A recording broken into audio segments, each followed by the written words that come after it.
नमस्कार दोस्तों, मैं दिव्यांशी गोड़ एक बार फिर हाजिर हूँ एसबीटी न्यूज की खास खबरों के साथ। पेश है आज 8 अक्टूबर 2024 मंगलवार शाम 7:15 बजे राजस्थान की बड़ी खबरें। जयपुर शहर की 2 थाना पुलिस ने महिलाओं से पर्स, मोबाइल व सोने की चैन लूट ले जाने के मामले में 2 गिरोह के 3 लुटेरों को गिरफ्तार किया है। जवाहर सर्कल थाना पुलिस के पीछा करने के दौरान बाइक फिसलने से लुटेरे के हाथ और पैर में फ्रैक्चर हो गया और वहीं विद्याधर नगर थाना पुलिस से बचने के लिए खाई में कूदने पर 2 लुटेरों के पैर में फ्रैक्चर हो गया। डीसीपी ने बताया कि जवाहर सर्किल ने मूलतः टोंक के फूलबाग निवासी आकाश मेहरा को गिरफ्तार किया है। आरोपी के नाबालिग साथी को निरुद्ध किया और आरोपी आकाश ने शहर में महिलाओं से पर्स व मोबाइल लूट की कई वारदातों को अंजाम दिया। आरोपी व उसके साथी को निशानदेही पर लूट के 18 मोबाइल बरामद किए जा चुके हैं। लूट की अन्य सामग्री के संबंध में पूछताछ की जा रही है। आरोपी को मालवीय नगर निवासी विजय चंद जैन की पत्नी से बैग लूटकर ले जाने के मामले में गिरफ्तार किया है। हरियाणा और जम्मू कश्मीर विधानसभा चुनाव के लिए वोटों की गिनती जारी है। रुझानों में हरियाणा में भाजपा ने बहुमत का आंकड़ा पार कर लिया है। बहुमत पर आंकड़ा दोनों राज्यों के चुनाव और नतीजों पर इसलिए भी नजरअंदाज था क्योंकि ये नतीजे आगामी राज्यों के चुनाव पर असर डाल सकते हैं। हरियाणा के पूर्व मुख्यमंत्री और कांग्रेस नेता भूपेंद्र सिंह ने कहा कि कांग्रेस को बहुमत मिल रहा है। हम कई सीटों पर आगे चल रहे हैं लेकिन इससे अपडेट नहीं किया जा रहा है। मैं अपने साथियों से अनुरोध करता हूँ कि वे डटे रहें, हमें बहुमत मिल रहा है।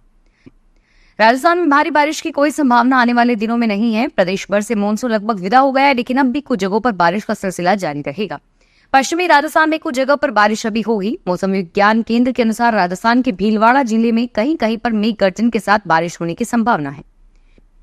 रेसलर विनेश फोगाट ने जुलाना विधानसभा सीट पर चुनाव जीत लिया है। उन्हें कांग्रेस पार्टी ने इस सीट के लिए उम्मीदवार बनाया था जहां उन्होंने भारतीय जनता पार्टी के योगेश कुमार को हराया। विनेश, जिन्होंने हाल ही में पेरिस ओलंपिक में भारत का प्रतिनिधित्व किया था, 50 किलोग्राम में वे फाइनल तक पहुंची थी लेकिन अंतिम मुकाबले में उनको बाहर कर दिया गया था। इस वजह से देश भर में उनकी गोल्ड मेडल जीतने की उम्मीदें टूट गई। अजमेर के सिविल लाइन थाना क्षेत्र में वॉक पर निकाली बुजुर्ग महिला से लूट की वारदात सामने आई है। बाइक सवार 2 बदमाश महिला पर झपट्टा मारकर सोने की चैन लेकर भाग गए। सिविल लाइन थाने की कांस्टेबल ने बताया कि विमला देवी पत्नी शिवजी लाल के साथ नैन सेचिंग की वारदात सामने आई है। लोहा खान के क्वार्टर्स के नजदीक 2 बदमाशों ने इस वारदात को अंजाम दिया। राजस्थान शिक्षा विभाग में अब आधार कार्ड की तरह स्कूली बच्चों की यूनिक आईडी बनेगी। यह आईडी प्रवेश के सरकारी और निजी स्कूलों के बच्चों के one nation one student ID योजना के फॉर्मूले पर लागू होगी। इसके लिए स्कूल शिक्षा परिषद ने बच्चों के लिए अपार आईडी बनाने जा रही है, यानी बच्चों को अब आधार कार्ड की भांति 12 अंकों का यूनिक नंबर जारी किया जाएगा। इसके अलावा भर्ती परीक्षाओं में फर्जी मार्कशीट के मामलों पर भी इससे रोकथाम लगेगी।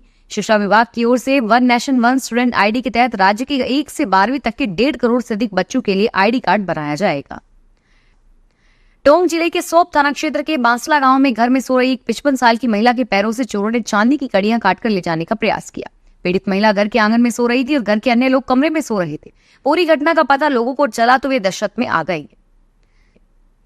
राजस्थान की शिक्षा व्यवस्था को मजबूत करने के लिए हर पल नए प्रयास किए जा रहे हैं लेकिन लगता है कि इन प्रयासों को फलीभूत होने में अभी समय लगेगा क्योंकि जब स्कूलों में प्रिंसिपल नहीं होंगे तो वहां की पढ़ाई पर कौन ध्यान देगा। और इसी को लेकर विभाग ने शिक्षा निर्देशालय के सामने प्रदेश में बैठकर धरना दिया। धरने में शामिल होने के लिए प्रदेश भर से आए वॉइस प्रिंसिपल 2024-25 संघर्ष समिति के बैनर तले शिक्षा विभाग के सामने धरने पर बैठे हैं। धरना स्थल पर बैठी एक महिला उप प्रधानाचार्य ने बताया कि शिक्षा के स्तर को बढ़ाने के लिए हर दिन नवाचार किए जा रहे हैं लेकिन प्रधानाचार्य के पद अभी भी खाली है।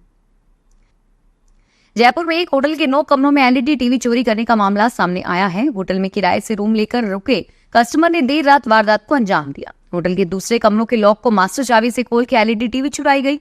हेड कांस्टेबल करतार सिंह ने बताया कि विश्वकर्मा निवासी श्रवण कुमावत ने रिपोर्ट दर्ज कराई है। विश्वकर्मा इलाके में मिलेगा मिलन सिनेमा के सामने खुशी पैलेस के नाम से उनका होटल है। 26 सितंबर को शाम करीब 4 बजे कस्टमर ने होटल में ठहरने के लिए किराए पर रूम लिया। रूम रेंट के एवज में 500 रुपए जमा कराए और बाकी बचे 300 रुपए सुबह चेकआउट कर पर देने की बात कही।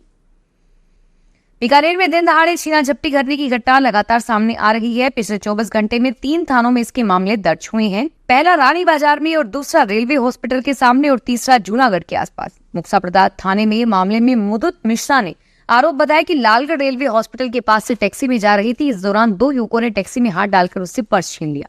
सदर थाने में प्रीति पारिक ने एफआईआर दर्ज कराई और वहीं 3 लड़कों ने एक महिला का बैग छीनकर भी वारदातों को अंजाम दिया।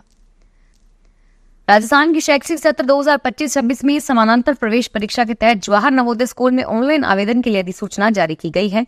कक्षा 9 से 11 में रिक्त स्थानों पर प्रवेश के लिए छात्र 30 अक्टूबर 2024 तक ऑनलाइन आवेदन कर सकते हैं।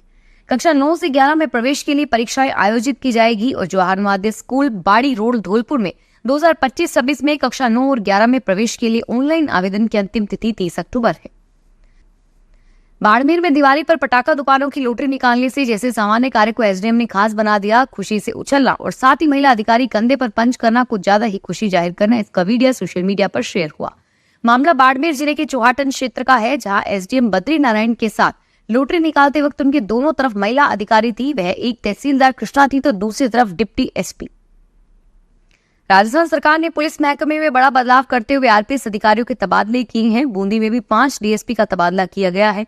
नए अधिकारियों में 3 डीएसपी हाड़ौती के जिलों से बूंदी ट्रांसफर हुए हैं, जबकि एक अफसर को हनुमानगढ़ व भीलवाड़ा में बूंदी लगाया है। राज्य सरकार ने देर रात 155 आईपीएस अधिकारियों का तबादला किया है, जबकि सांगोद से नरेंद्र लाखर को लाखेरी और राजू लाल मीणा को 12 से नैनवा, अजीत मेघवंशी को जहाजपुर से हिंडोली डीएसपी के पद पर लगाया गया है। पाली में मंगलवार सुबह एक कलर लैब के गोदाम में आग लग गई। हादसे में लैब में रखी फ्रेमें, मशीनरी आदि सामान जल गया। मौके पर दमकल कर्मी 4 दमकलें लेकर पहुंचे, जिन्हें आग बुझाने में 2 घंटे से ज्यादा का समय लग गया। पाली शहर के नया बस स्टैंड के सामने एक होटल के पीछे सुहाना कलर लैब का गोदाम बना हुआ है, जहां मंगलवार सुबह करीब 9:15 बजे अज्ञात कारणों से आग लग गई। आग की लपटें और धुआं उठते देख लोगों ने दमकल कर्मियों और गोदाम मालिक को इसकी सूचना दी। राजस्थान में स्कूलों का समय 1 अक्टूबर से बदल जाता है, लेकिन इस बार भी तेज गर्मी पड़ने के कारण स्कूलों का समय 1 अक्टूबर के स्थान पर 16 अक्टूबर से बदलेगा। ऐसे में अभी 1 सप्ताह और इंतजार करना पड़ेगा। हालांकि दिन के समय अब गर्मी का एहसास हो रहा है, तापमान में तेजी है। शिक्षा विभाग की शिविरा पंचांग के अनुसार 1 अक्टूबर से शीतकालीन समय लागू हो जाता है और इसके अनुसार 1 अक्टूबर से 30 मार्च तक स्कूलों का समय सुबह 10 बजे से 4 बजे तक किया जाता है। ऐसे में शिक्षा विभाग हर एक बार अक्टूबर से लगभग समय बदल रहा है। इस बार यह लगातार तीसरा साल है जब लगातार अक्टूबर में स्कूलों का समय 16 अक्टूबर से बदल रहा है। फिलहाल इस बुलेटिन में इतना ही और फिर हाजिर होंगे तमाम बड़ी खबरों के साथ। धन्यवाद। सांध्या बॉर्डर टाइम्स की मीडिया पार्टनरशिप में श्रीगंगानगर में इस बार लगने जा रहा है प्रॉपर्टी बिल्ड एक्सपो और ये लगेगा अग्रवाल ट्रस्ट, हनुमानगढ़ मार्ग, बालाजी धाम के पास। श्रीगंगानगर में 18 से 20 अक्टूबर को शुक्रवार, शनिवार और रविवार को प्रातः 10 से रात्रि 8 बजे तक। प्रॉपर्टी बिल्ड एक्सपो में इस बार दिवाली में बरसेगा धन और साथ ही करवा चौथ के अवसर पर महिलाओं के लिए 18 से 20 अक्टूबर तक मेहंदी लगाने की भी निःशुल्क व्यवस्था की गई। इस एक्सपो में श्रीगंगानगर शहर व अन्य शहरों में प्रॉपर्टी, मकान, दुकान, कोठी खरीदने और बेचने का मिलेगा आपको एक ग्रीन अवसर और एक्सपो में आने वाली महिलाओं के लिए बिल्कुल फ्री में मेहंदी लगाई जाएगी और इस एक्सपो में मिलेगा आपको अपने मनपसंद की प्रॉपर्टी खरीदने का और बेचने का भी मौका। इस एक्सपो में एंट्री बिल्कुल निःशुल्क रहेगी, तो जल्दी आइए और विजिट कीजिए इस प्रॉपर्टी बिल्ड एक्सपो को। Thank you so much for watching. धन्यवाद। अगर आप भी अपने आसपास की छोटी बड़ी और महत्वपूर्ण खबरों से अपडेट रहना चाहते हैं तो सब्सक्राइब कीजिए हमारे चैनल एसबीटी न्यूज को और प्रेस कीजिए बेल आइकन पर।